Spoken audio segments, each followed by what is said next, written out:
Hi everyone, my name is Janet Brandt and I am the account manager at Wolfpack Digital Marketing. Welcome to our podcast. Today we are talking to Jessica Once again. once again. She is our creative director. And for our topic today, we will be discussing the future of digital marketing. So, firstly, the big buzzword in everyone's brains and in all the rooms we're entering is AI, of course. So, AI is massive, obviously, in design and in the marketing field that we're working in. And there's a lot of hype around it. So I want to find out from you, from your perspective, what's the hype and what's actually useful right now at this moment? I think humans like to say we're very productive and we're like ants.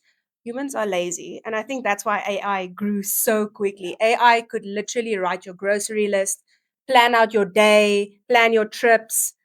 And yeah, I think, yeah, people are just lazy and they want to start doing these things and using AI for everything. And I think Yeah. that's what becomes common practice if it's like, I almost want to say that herd mentality. Yo ma, yo pa, everyone does Yeah. it, so you're gonna do it. Yeah. And in the design space, for me personally, everyone wants to use Canva AI. They want to use these AI generated images instead of using stock. And it's been a bit jarring. You kind of want to stay on the trend, ride the wave. But also, as marketers would know, you do want to stand out. Yeah. Why should people choose you over your competitor? So yeah, for me, AI has been a nice tool, but I'm a very much a fence sitter. I have my grievances with ethics, but I use AI as well. So Yeah. I can't be a hypocrite. I have to listen to both sides. No, definitely. Have you recently, since all this AI stuff has been happening and coming out, have you seen any real world examples where AI has genuinely improved a marketing or design process? In Namibia specifically, yes. The amount of stock imagery for Namibia or so on is so limited. And you'll see out of the Shutterstocks and the Free Picks and the Vecteezis, you'll see an overlap of images and stock people. I'm pretty sure you guys have seen the colored lady with the short hair. She's been on every single billboard in this country. You see overlap. So I do think to say that AI is very much an improvement on marketing and on design in Namibia is a yes. I do feel we're reaching that point where it's beginning to be overused, where you also don't get a keen eye on it. So you get annoyed because every single type of image looks the same. It doesn't look real. You get the same type of cartoon. People that use ChatGPT know that's distinct cartoon look. Yeah. So now you're not standing out anymore. And you kind of have to find that balance. Yeah. If you can't find a specific image or cartoon, yes, use an image generator, use ChatGPT.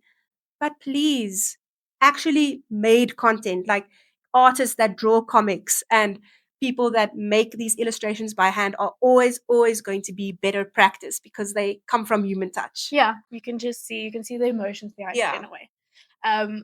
Just a silly question, but you know the videos that have been going around where you have to like double take and you're like, oh, I almost fell for this, you Oh, know. the bear on the trampoline. Yes, mine was the bunnies on the trampoline, and I was like, this is so cute. And then I was like, oh, actually, Yeah.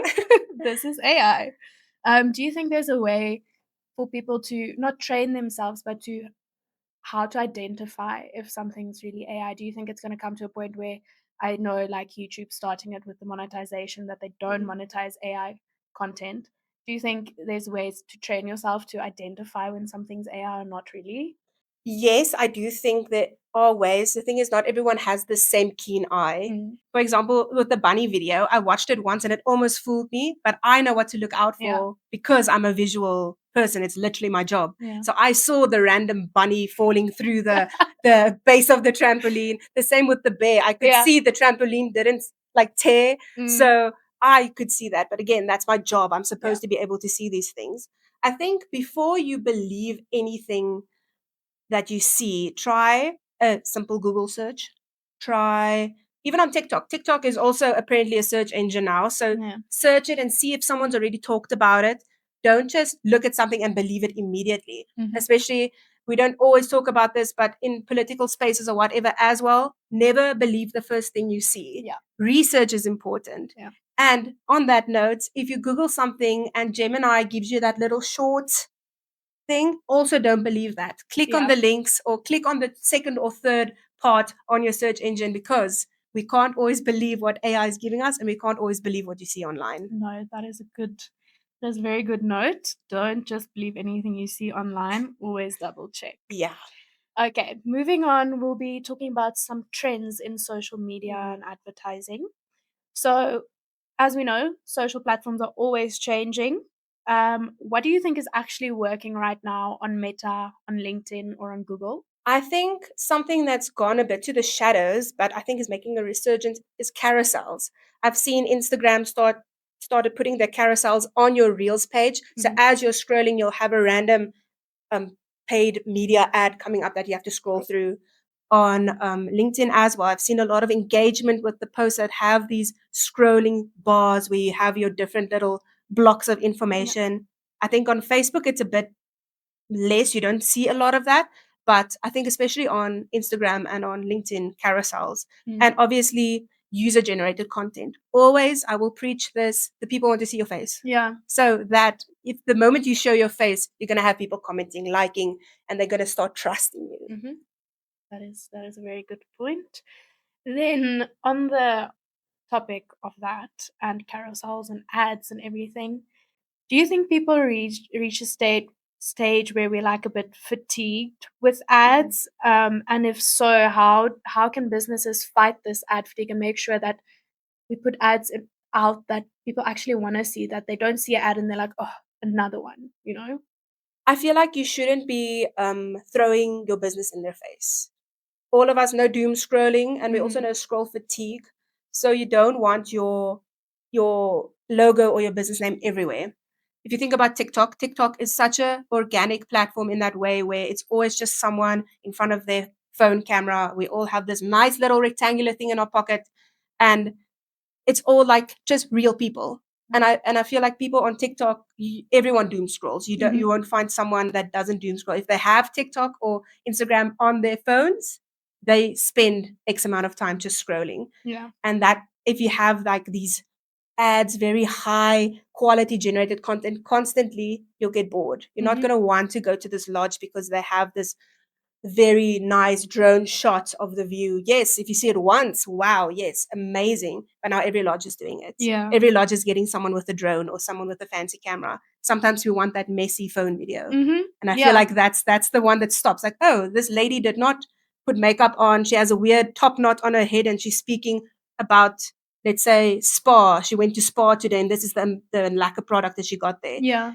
Mind you, always check if it's a sponsored content or if it's like the company sponsored it, because you're not going to have an unbiased opinion. Yeah. That little asterisk there. No, definitely. I agree. Yeah, I just think it's really nice. I also enjoy seeing authenticity on social media. You know, it's so much more engaging when you see someone natural and human. You know? So you can have all these fancy shots and create this wonderful ad, but at the end of the day, we relate more to other humans. So I think that's also good. Are you seeing a shift in where SMEs should spend more of their budget? For example, Meta versus LinkedIn versus Google again? I think in Namibia right now, still, we are kind of even on that timing scale with the world, but I do think Facebook is still large in this country. Yeah. We have our moms and our dads still scrolling Facebook, sending those good Yes. morning prayinkies.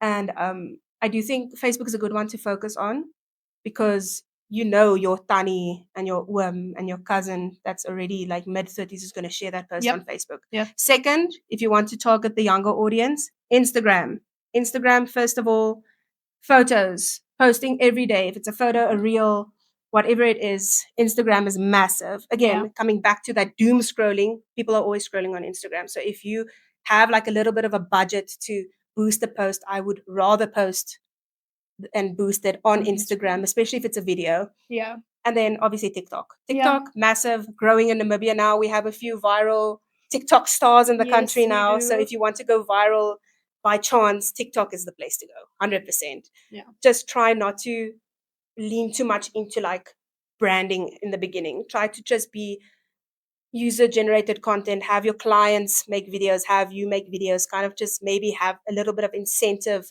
for a client to send you a review of the video. Yeah. Just put your face in front of the camera first. And from there, you can be like, okay, but the people prefer this. So now I'm going to start designing these nice posts, get a designer in or use Canva, whatever your thing is, and then go from there. Okay. That is some good advice. Then thirdly, our favorite topic, the rise of video content. Oh. I feel like we both have some, you obviously have a lot more experience with video content than I do. But we've been saying for years that video content is the future. Do you think SMEs can afford to wait to hop on the video trends, or is the time right now? You should have already started. Already. Again, I'll come back to it. Doom scrolling. You want people to be able to see your face and know what's going on. And if you're not comfortable in front of the camera, get someone in your company that is. Get yourself 1 or 2 or 3 people that start off as the face of your company. And then things like CapCut and Instagram edits. So easy, free to use. If you want a paid subscription, it's affordable. Anyone can edit a video on CapCut. Obviously, your experience gets better over time. But yeah, that's so important. Just taking videos. Why do we spend money on these phones and have them in our pockets all day if we're not going to use them? Use your cameras. The cameras now are so good. Doesn't matter what phone you have. You can have Android or Apple. Just don't be shy. Just start posting constantly. Take a lot of videos of yourself. It's not vain. It's smart. Yes. No, I agree. I think it's a really good time. Like you said, really a bit late if you haven't started, but there's always time to just push yourself a little bit and try it out, see how it goes, and play around with it, see what works, see what doesn't, and you'll find your groove and get into it. Get into that creativity. I feel like a lot of us work corporate jobs. Even us in marketing, we work with a lot of corporate clients. You kind of forget to be creative. You don't have to do what everyone else is doing. So if you don't want to put your phone on a tripod and speak to it, that's also fine. Try to think of unique ideas. Try the funny thing. If it doesn't go viral, okay, great. Your next video, you can try something a bit more structured. Play around with it. That's the freedom that we have with social media. It's actually so beautiful that we could just be creative and put up a silly meme video, or just kind of, I almost want to say, embarrass yourself. Because we live in the age where embarrassment isn't really a thing anymore. No, you just put out the funniest, weirdest video. Don't even try to look pretty. And I promise you're still going to get views and engagement. And just make sure you do it right. Like, don't try to bring sensitive topics into it. And it's such a beautiful place now on social media to be able to put on these videos, just of you in your house doing something funny. It's great. No, same. I love it. I do have a lot of videos in my phone. Go follow Janette on TikTok. I do. There was a stage where I was like, I'm going to become a TikTok influencer. And then I just got busy and I was like, you know what? I don't have time to edit all of this. Let's just not do it. It's very a Gen Z thing. I know. I'm very much a millennial. I did it. I tried the YouTube channel. I tried the TikTok. Got over it quickly. It's a lot of work. But it's also very fun. Now we get paid for it. So it's fun. Exactly. Now it's our jobs. What would you say, obviously, makes video different from static posts in terms of engagement and conversions? Do you see a big difference between the two? Can you actually it changes from time to time. I feel like with the algorithm especially, it goes from, the people prefer to see a nice picture as opposed to a video. And also with Meta and TikTok, and especially LinkedIn as well, they choose randomly to change the algorithm and push a different type of media, which is, it's so jarring for us in the job. But that's why I always say, try to mix it up a little bit. If you see, okay, your videos aren't doing as well as you thought they would, klap a prentjie in between, like design something cute, or post a photo of yourself with the product or in front of the sign of your business, or just mix it up. Because you're never going to have the perfect formula to go, I almost want to say, viral on social media. You're going to have to change it up constantly, especially now. I think we've switched from video content doing better.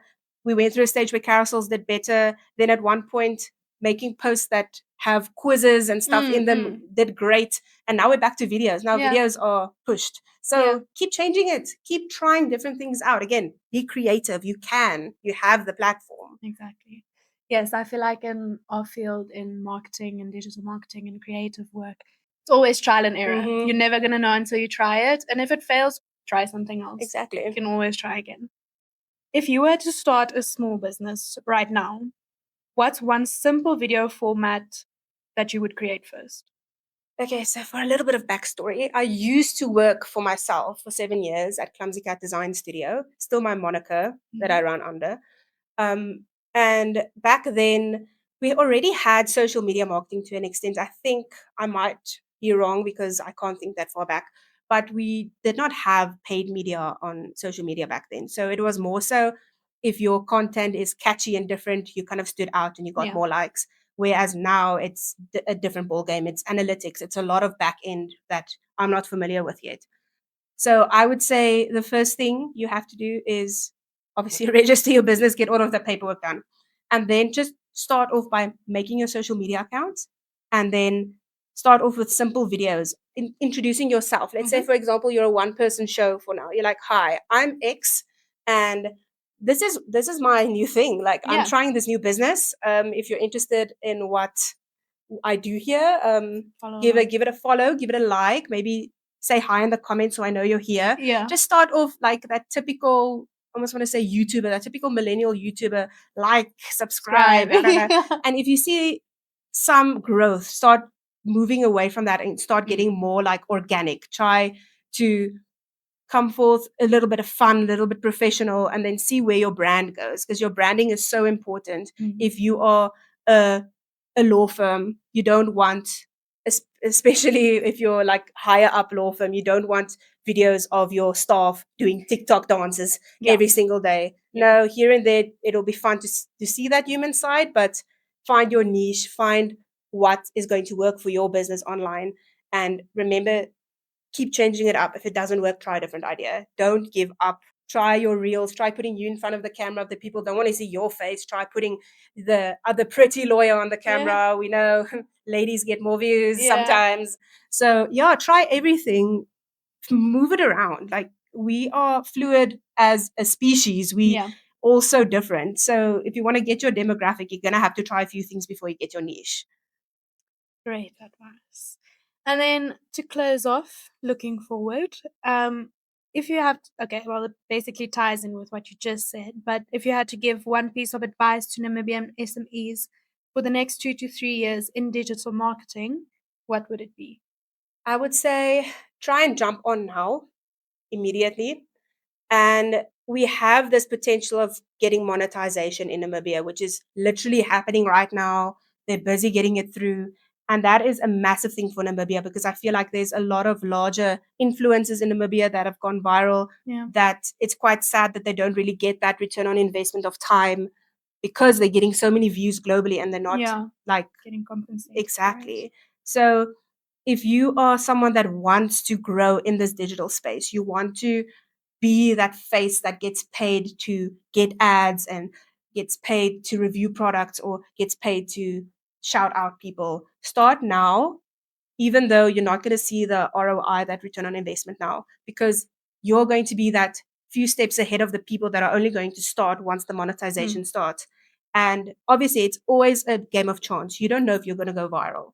But the fact that you tried already put you in front of everyone that didn't. So start. Just stand at that starting line and take that first step. Great. That was fantastic advice. I think I'm gonna follow that myself. But before we stop, okay. Can I throw it over to you? Yeah. Because you've been at Wolfpack for almost a year now. You started off as our intern. Yes. And if I remember correctly, you started off almost directly after college. So you jumped into it. Yeah. Can you tell me how it's been for you to start at like point A, where you were, I almost want to say basically Jurgen's PA, up to now where you're an actual account manager, you work directly with the clients? It was quite jarring, not gonna lie, getting into this field, because I feel like what we studied was very theoretical, and then coming here and like having to put it into practice. Like, there's bits and pieces that I could take from what I've studied and apply it into the job, but also it's so different when you actually start working and seeing how things actually go and the platforms you use and the ways in which it's done. You have to kind of get used to it. But then again, I blinked and now it's almost been a year. So it's so crazy and I'm so grateful for the opportunity to work with amazing people like Jürgen, our boss, who's been very kind and guiding me. And, whenever I don't know something or I'm overwhelmed, we'll find ways to break it down and make it simple. And then working with you and with Frida, our copywriter, just, you know, amazing creative people who you can learn so much from and then take that and apply it into your work and how you grow and the fields that you got into. And yeah, I've learned a lot. I can't even begin to explain how much I've learned this year. And it was also fun because I got to put on many different hats and try a lot of different things out in the digital marketing space. And right now I'm working on Google Ads, which is very fun and so quite scary. But yeah, no, it's been a great time so far. Oh, that's great. Also, shameless plug. We specialize in paid media, guys. So Yeah. Gotta call Jürgen if you want them Google Ads set up. I'm very honored to work with you. We don't have a lot of people like you that have the creative mind, but also have the drive to learn and grow with the business. Wolfpack is still very new, very young, even though me and Jürgen have been walking the same road for over 2 years now. Wolfpack's concept may have started 2 years ago, but we actually formally started about just over a year ago. And to have someone like you that's actually willing to grow with the business is amazing. And I'm so grateful to have you on the team. Yeah, same. It's so fun to work with all of you. And we're going to be doing this a lot more, which is actually also very fun. Yeah, and have exciting. Conversations, man. Talk Yeah. about it. Not be so stiff all the time. Yeah. Exactly. Get out from behind the desks and actually talk and not just be in our little hole alone. Yeah. No, this has been great. Thank Yeah. you so much for joining us, Jessica. Of course. And we hope to see you back in the podcast seat very soon. I'm pretty sure Jürgen will force me to be here anyway. So Thanks, guys. Thanks for listening. thanks for listening. Bye.